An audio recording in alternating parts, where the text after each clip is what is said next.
खबर शामिल करते हैं साहिवाल से। प्रिंस अल्ताफ हुसैन की रिपोर्ट के मुताबिक पाकिस्तान तहरीक-ए-इंसाफ वेस्ट पंजाब हर दिल अजीज़ शख्सियत चौधरी आसफ अली ने यौम तासीस की मुबारकबाद पेश करते हुए कहा कि चेयरमैन इमरान खान की क़यादत में कारकुनान अपनी जमहूरी और सियासी जद्दोजहद जारी रखेंगे। तहरीक-ए-इंसाफ मुल्क की सबसे बड़ी मजबूत तरीन जमात बनकर उभरी है। इमरान खान का बयानिया घर घर पहुँच चुका है।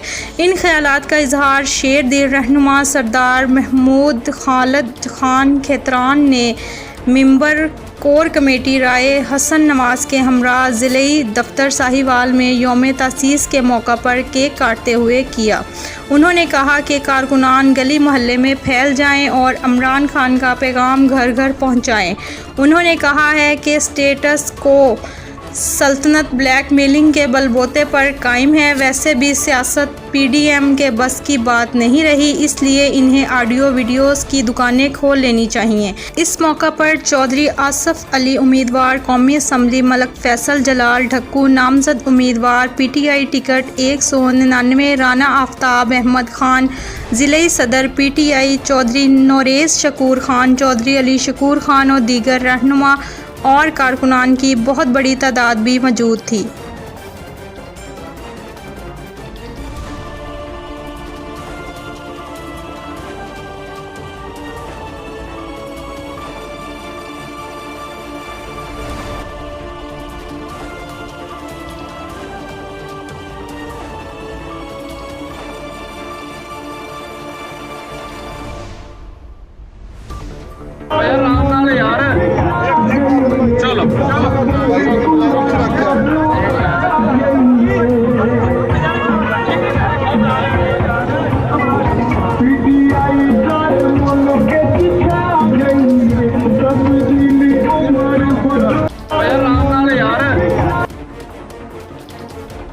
अकबर बाजवा मेमोरियल अस्पताल छूनावाला, जेरे निगरानी doctor Suhail Akbar Bajwa, senior doctors, qualified staff, जदीद लेबोरेटरी, अल्ट्रासाउंड और ईसीजी की सहूलियात से आरास्ता, 24 घंटे इमरजेंसी की सहूलत मुयस्सर, जच्चा बच्चा नॉर्मल डिलीवरी और हर किस्म के ऑपरेशन की सहूलत